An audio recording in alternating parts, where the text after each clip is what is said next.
Episode की start में हम बाई को देखते हैं जो आगे बढ़ते हुए उसी तालाब के पास आ जाती है जिस तालाब के अंदर चैन नहा रहा था। तब बाई भी वहाँ पर आकर नहाना शुरू कर देती है और तभी उसे ऐसा लगता है कि पानी के अंदर कोई छुपा हुआ है। जिसके बाद जैसे ही चैन को पता चलता है कि बाई को उसके बारे में मालूम पड़ गया है, वो पानी के बाहर निकल कर आ जाता है। तब उसे देखकर बाई वहाँ पर बहुत जोरों से चिल्लाना शुरू कर देती है। चैन उससे कहता है तुम्हें गलत फहमी हुई है, तुमसे पहले तो मैं यहाँ पर आया था। लेकिन तब बाई अपनी स्वॉर्ड लेकर चैन के ऊपर अटैक करने के लिए आने लगती है, पर चैन उसे अब भी समझाने की कोशिश कर रहा होता है कि मैं पहले यहाँ पर आया था, इसलिए तुम मुझे कुछ भी नहीं कर सकती। लेकिन बाई कहती है अगर तुम मुझसे लड़ना चाहते हो तो मैं उसके लिए भी तैयार हूँ। तब वहाँ पर वो छोटा लड़का भी आ जाता है जो बाई को उसके बॉस के ऊपर स्वॉर्ड रखे हुए देखकर घबरा जाता है कि मुझे अब क्या करना चाहिए। वो सोचता है कि वो बाई से लड़ने जाएगा। तब चैन भी उसे इशारा करते हुए कहता है जाओ पीछे से उसके ऊपर अटैक करो, तब तक मुझे मौका मिल जाएगा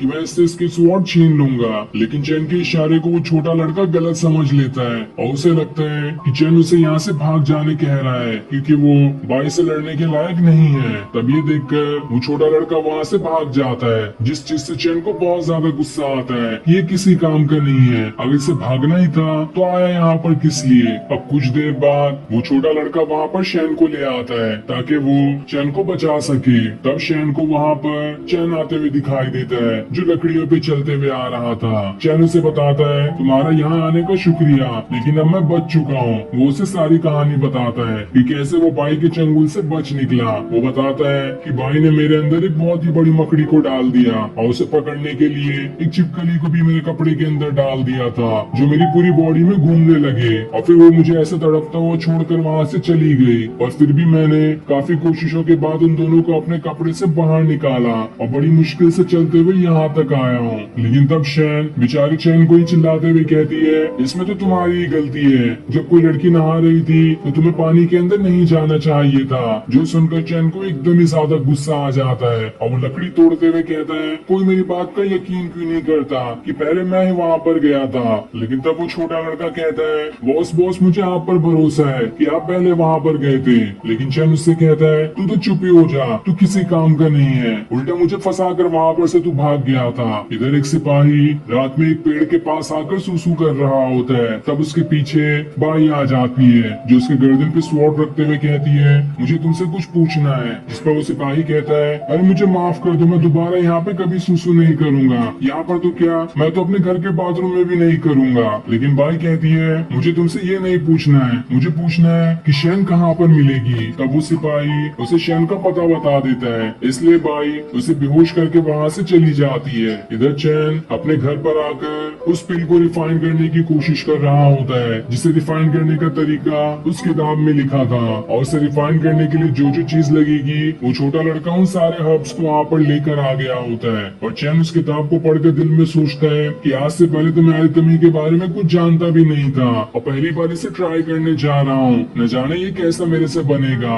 अगर बाकियों ने ये देखा तो लोग मेरी बेइज्जती कर सकते हैं, इसलिए मुझे कुछ और तरीका अपनाना होगा। जिसके बाद वो उस छोटे लड़के से कहता है मेरे पास तुम्हारे लिए एक बहुत ही बढ़िया काम है, तुम जाओ और बाकी सारे लोगों को मेरे घर से दूर रखना, कोई भी यहाँ पर ना आने पाए जब तक मैं अपने पिल को रिफाइन नहीं कर लूंगा। ये सुनकर वो छोटा लड़का खुशी से नाचने लगता है कि अरे वाह, बॉस ने मुझ पर भरोसा करके एक बहुत ही अच्छा काम दिया है, मैं इसे तो जरूर पूरा करके रहूंगा। अब वो छोटा लड़का चैन के घर के बाहर कई सारे सिपाहियों को बुला लेता है और उनसे भी से कहता है देखो मेरे मास्टर एक तो बहुत बड़े अल्केमिस्ट हैं, वो एक काफी बढ़िया सी पिल रिफाइन कर रहे हैं, इसलिए मैंने आप सभी को यहाँ पर जमा करवाया है ताकि जब मेरे बॉस पिल को रिफाइन कर ले तो आप उसे देख सके कि मेरे बॉस कितने बड़े अल्केमिस्ट हैं। जो सुनकर सारे सिपाही भी हैरान हो जाते हैं कि अल्केमी करना तो इतना आसान काम नहीं है और चैन ने तो इसे भी इतनी आसानी से सीख लिया। देखते हैं चैन कितनी अच्छी पिल रिफाइन कर पाता है। जिसके बाद वो छोटा लड़का सभी को चैन की पिल रिफाइन करने के लिए प्रार्थना करने कहता है, इसलिए वो सभी वहाँ पर प्रार्थना करना शुरू कर देते हैं। इधर चैन घर के अंदर पिल रिफाइन करने का काम शुरू कर देता है, लेकिन जैसे वो हर्ब्स उस स्टोव में डालता है वो सारी की सारी पिल ही जल जाती है। ये देखकर वो हैरान रहता है कि आखिर इतनी जल्दी ये पिल जल कैसे गई, मुझे तो अब दूसरा बनाना होगा। इसलिए वो दोबारा से उस छोटे लड़के के द्वारा लाए हुए सारे हर्ब्स को डालना शुरू कर देता है, पर इस बार वो अंधाधुंध सारे हर्ब्स को डाले जा रहा था। लेकिन जैसे वो किताब में पढ़ता करता है कि अगर गलत हर्ब डाल दिया जाए तो पूरा का पूरा पिल ही बॉम्ब जैसा ब्लास्ट हो जाएगा। लेकिन चैन ने तो ये बाद में पढ़ा था, उससे पहले ही वो गलत हर्ब को उस स्टोव में डाल देता है, जिस वजह से वहाँ पर एक बॉम्ब जैसा ब्लास्ट होता है। ये देखकर बाहर खड़े सारे सिपाही घबरा जाते हैं कि आखिर ये क्या हुआ, अंदर सब कुछ ठीक तो है ना। और वो छोटा लड़का कहता है आप सभी को टेंशन लेने की जरूरत नहीं है, मेरे बॉस बहुत ही ज्यादा एक्सपर्ट है, ऐसी छोटी मोटी चीजें तो होते रहती है। लेकिन तभी चैन दरवाजा खोलकर बाहर आता है, जहाँ वो ये देखकर एकदम गुस्सा हो जाता है कि मैंने तो इस छोटे लड़के से कहा था सभी को यहाँ से दूर रखना, लेकिन इस बेवकूफ ने तो यहाँ पर लोगों की भीड़ जमा कर दी। जिसके बाद वो सभी को चिल्लाते हुए भाग जाने कहता है, इसलिए सारे सिपाही डर के मारे जल्दी जल्दी वहाँ से भाग जाते हैं। अब चैन घर के अंदर आता है, जहाँ इस धमाके की वजह से उसका ड्रैगन भी बेहोश होने लगा था। वो उससे कहता है अरे उठो, तुम जिंदा भी हो या मर गए, लेकिन उसका वो ड्रैगन जिंदा होता है अभी। अब घर में शहन आती है जो चैन से कहती है यहाँ पे किस तरीके का धमाका हुआ था, लेकिन चैन कहता है अरे ऐसी कोई बात नहीं है, मैं तो बस पिल रिफाइन कर रहा हूँ, मैं बाद में आता हूँ, तुम्हें क्या काम है वो बता सकती हो। उस पर शहन कहती है तुम्हें मीटिंग हॉल में आना होगा, मैं वहाँ पर तुम्हारा इंतजार करूंगी। इसलिए चैन उस पिल बनाने के काम को छोड़कर मीटिंग हॉल में चले जाता है, क्योंकि पिल बनाने का काम उसके बस का नहीं था। अब शहन सभी को मीटिंग हॉल में बताती है मैंने सुना है कि यहाँ पर कोई जासूस आया है जो हमारे सेक्ट में जासूसी करने की कोशिश कर रहा है, इसलिए हमें उससे सावधान रहना होगा। लेकिन तभी दरवाजा तोड़कर वहाँ पर वो डिसाइपल आ जाता है जो बाई के पीछे था, और वो उसे ही ढूंढते ढूंढते यहाँ पर आया होता है, जिसे देखकर सारे लोग हैरान हो जाते हैं कि आखिर ये यहाँ पर क्या करने के लिए आया है। और फिर ये सीन दिखाते ही ये एपिसोड यहीं पर एंड हो जाता है। Thanks for watching.